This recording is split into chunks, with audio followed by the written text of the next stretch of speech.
Hello and welcome to my channel and this video. आज का topic है section formula of coordinate geometry. Okay, तो सबसे पहले इसका फार्मूला डिराइव करने सीखते हैं कि कोई अगर लाइन है और उसको कोई पॉइंट बीच का पॉइंट इसको दो पार्ट में बांट दिया सपोज करो, तो हमको इसका कोऑर्डिनेट पता होना चाहिए। इसका कोऑर्डिनेट एज्यूम कर लेते हैं x1 y1 और इसका कोऑर्डिनेट x2 y2 और जो पॉइंट कट किया उसका कोऑर्डिनेट xy। और जिस तरीके से कट किया वो इक्वल नहीं, मिड पॉइंट नहीं, तो हम इसको कहेंगे एक m है और एक n है। तो फार्मूला कैसे डिराइव किया गया? तो इसका सबसे आसान तरीका है, एक मिनट,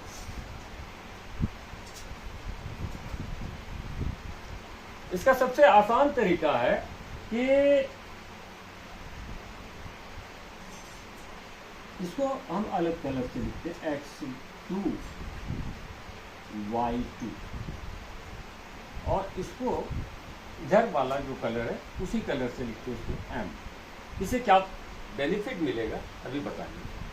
तो फार्मूला डिराइव करते हैं, इधर वाले पार्ट से इधर वाले पार्ट को मल्टीप्लाई करेंगे और इधर वाले पार्ट से इधर वाले को मल्टीप्लाई करेंगे। ऑर्डर का कोई मतलब नहीं, चाहे जैसे करें। ये वाला हिस्सा इससे होना चाहिए और ये वाला हिस्सा इससे होना चाहिए। तो हम लिखेंगे x का वैल्यू के लिए x is equal to m into x1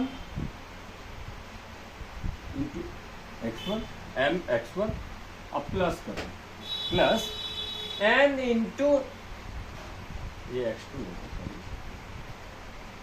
से हुआ और इधर वाला plus n into x1 by m plus n।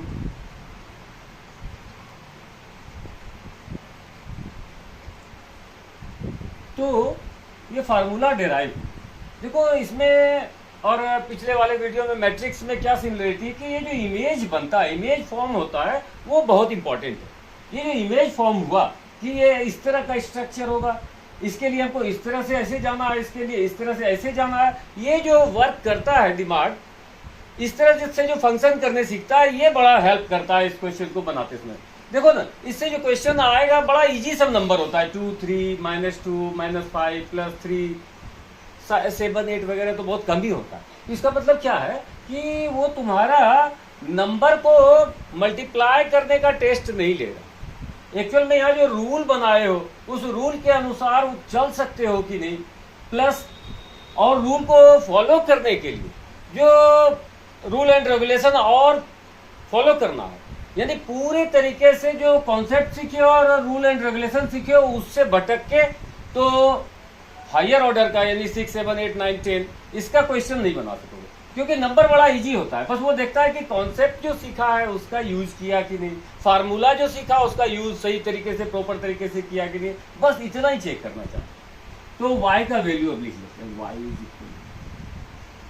y के लिए क्या करेंगे, अब x वाला पार्ट भूल जाएंगे। y जब निकालना है तो m के साथ इधर का y, n के साथ इधर का y देखेंगे, तो हमारे पास हो गया n।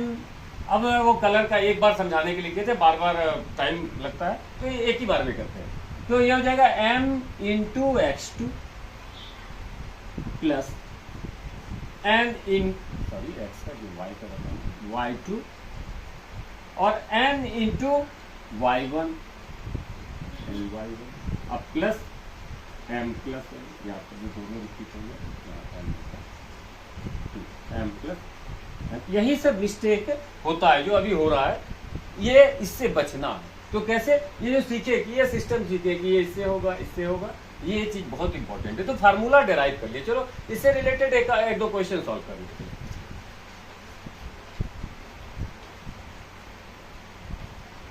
और इससे एक फार्मूला डिराइव हुआ है, अगर ये लाइन मिड पॉइंट हो तो क्या होगा।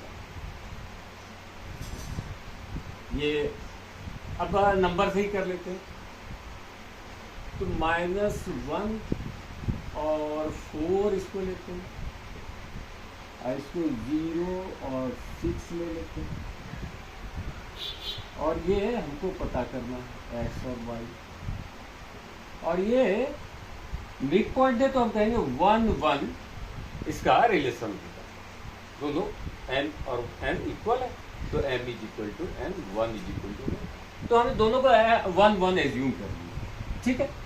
तो अब अगर हम x का वैल्यू निकालते हैं, x इज इक्वल टू, उसी फार्मूला से ही निकालेंगे, x इज इक्वल टू, तो इसमें था x निकालते इसमें ये आगे का दोनों देखना है, सिर्फ इसी को फोकस करना है, तो 1 इंटू -1, अब यहाँ पर ये +1 है, ये -1 है, तो ये पहले लिख लेते हैं स्ट्रक्चर पूरा, 1 इंटू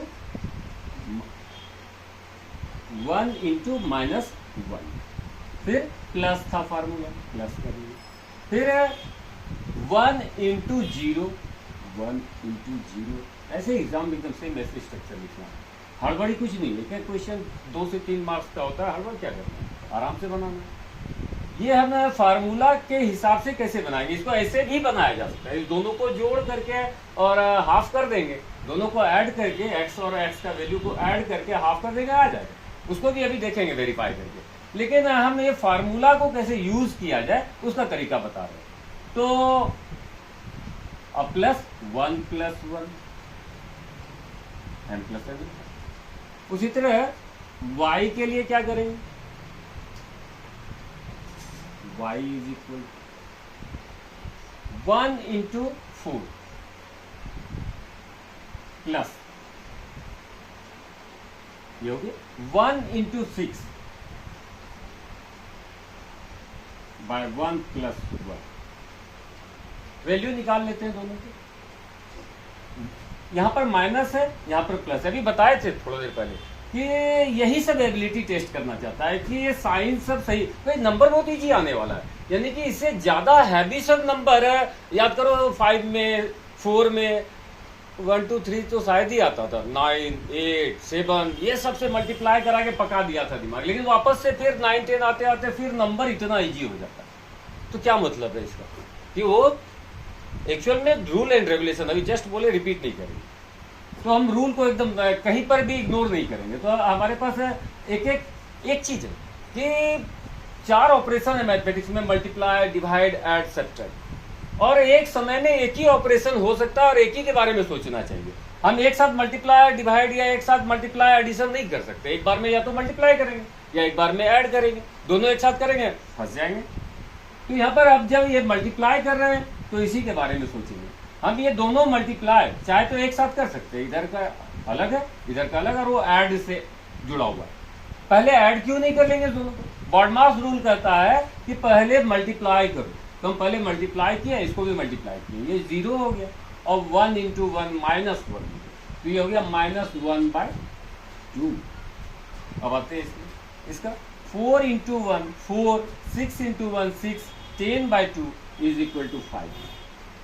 अब बोले थे कि इस दोनों को ऐड करके अगर हम हाफ कर देंगे तो आ जाएगा, तो देखो -1 + 0 -1/2 आ गया, 4 + 6 10/2 5 आ गया। लेकिन हम इतना मेहनत क्यों की भाई, ये फार्मूला कैसे यूज करेंगे, अभी दूसरे नंबर पे कर लेते हैं, ठीक है।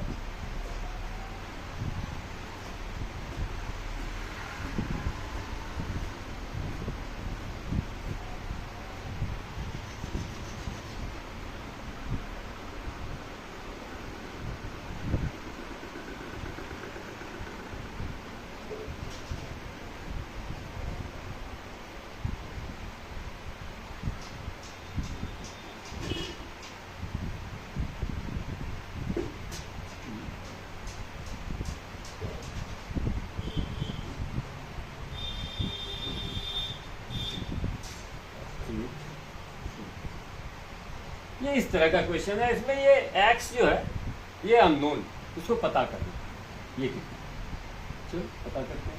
तो अगर हम x निकालते हैं तो लिखेंगे x इज इक्वल टू, ये निकाल रहे हैं 2 into 8 plus 3 into -3 by 2 + 3, x 3 + 2 5x, और इसको इंटू कर सकते हैं तो 5x इज इक्वल टू 8 2 16 में 9 गया 6, तो x इज इक्वल टू क्या निकला 6/5। कैलकुलेशन फिर से करेंगे, 8 2 16 और 3 3 9, डिफरेंट साइड हो जाएगा, ये माइनस है ये प्लस घटेगा, तो 16 में 9 गया 16 में 9 गया 7,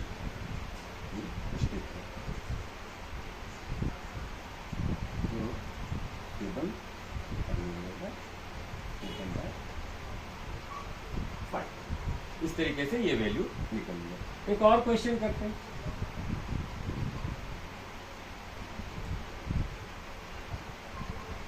एक वापस से पुराना पहले सॉल्व कर लेते हैं इसको,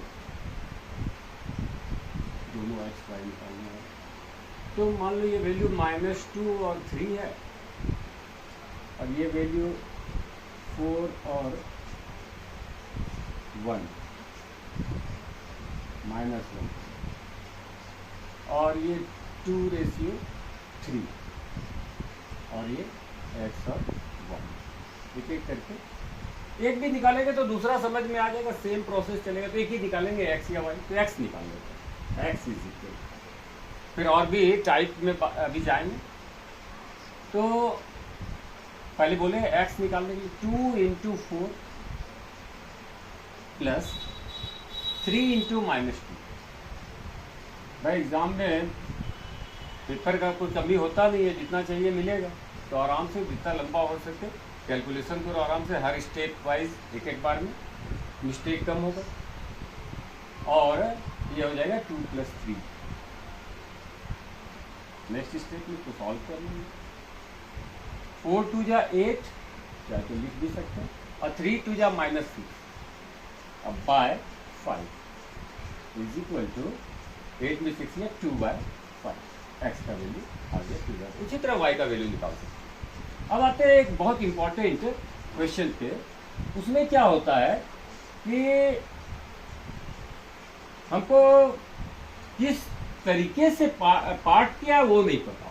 जैसे एक लाइन है, मान लेते हैं कोई भी लेते हैं 3 और 4, और यहाँ लेते हैं 0 और 3, टेबल, और यहाँ पर ले लेते हैं 2 और 2। अब हमको ये बताना है कि ये पॉइंट, इस लाइन को जिसका कोऑर्डिनेट ये A और B है, उसको कितने पार्ट में डिवाइड किया। तो इसमें क्या करना है भाई, इसमें दोनों नहीं पता है, ना M पता है ना N पता है। तो एक हम इम्पोर्टेंट बात यहाँ पे बता रहे हैं कि अगर दोनों तरफ गायब हो, MB और NB, तो एक ही तरफ एज्यूम करना चाहिए। इससे फायदा क्या होगा।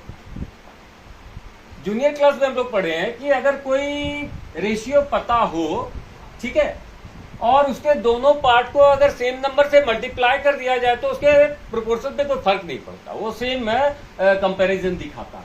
तो अगर हम ये 1 ही रहे और n का वैल्यू जान जाए, सपोज करो कि n का वैल्यू 2/7 हो जाता है और ये वाला मेरे को पता है कि 1 है, तो हम कहेंगे कि ये दोनों नंबर को 7 से मल्टीप्लाई कर दो, ये हो जाएगा 7/2, तो निकल आएगा।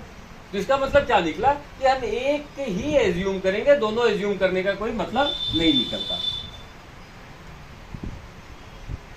तो इस टाइप का भी थोड़ी देर पहले सेट सॉल्व देख लेते हैं, फिर से इसको करते हैं। तो नहीं, वो थोड़ा लगता है। तो इसमें आते हैं हम x निकालते हैं, x पता है 2 = n × -3, n × -3, अब प्लस 1 × 0, अब प्लस 1 + n। अब कैलकुलेट कर लेंगे, 2 × 1 + n, तो इधर ट्रांसपोज कर दिए, इज इक्वल टू -3n अब प्लस 0, 1 × 0। अब ये हो गया 2 + 2n is equal to -3n plus 0 खत्म। अब इसको इधर ट्रांसपोर्ट कर देते हैं, इसको उधर ट्रांसपोर्ट कर देते हैं, तो ये हो जाएगा 2n plus 3n is equal to, ये इधर आ गया और 2 उधर जाएगा तो -2, ये इधर आएगा प्लस हो गया, ये उधर गया माइनस हो गया, ये हो गया 5n is equal to -2/5 n -2/5। अब यहाँ माइनस आ गया, वो मैटर नहीं करता, ये एजम्पशन अलग होने से प्लस आ सकता है, लेकिन हमको बताना था कि ये सॉल्व कैसे किया जाए। यानी अब ये जो निकल आया, अगर हम इसके न्यूमेरिक वैल्यू पे ध्यान दें तो ये 2/5 निकल आया, तो n का वैल्यू जो है 2/5 आया। तो हम क्या करेंगे, दोनों तरफ 5 टाइम कर देंगे, इससे ये 5:2 में कन्वर्ट हो जाएगा। यानी कि हम एक ही एज्यूम किया और दोनों का रेशियो जान गए, ये इसका फैक्ट था। इसके माइनस पर ज्यादा फोकस नहीं करना, हमको इसका न्यूमेरिक कैलकुलेशन कैसे आया ये अभी तुम्हारे सामने एज्यूम किया। अगर ये एजम्पशन पहले से कैलकुलेट कर लिया जाए तो ये मिस्टेक से बचा जा सकता है। तो खैर हमको यहाँ पर बताना था, डेमोन्स्ट्रेट करना था कि बनता कैसे है, कैसे इसको डील करते, कि अगर दोनों तरफ गायब हो तो उसके लिए क्या करना चाहिए, तो एक ही एज्यूम करना चाहिए, ये इसका खास बात था। तो अगर वीडियो अच्छा लग रहा हो, और भी टॉपिक पे वीडियो डाल चुके हैं और आगे भी डालते रहेंगे, तो अगर वीडियो अच्छा लग रहा हो तो लाइक सब्सक्राइब कीजिए हमारे चैनल को और ज़्यादा से ज़्यादा लोगों में शेयर कीजिए। Thank you.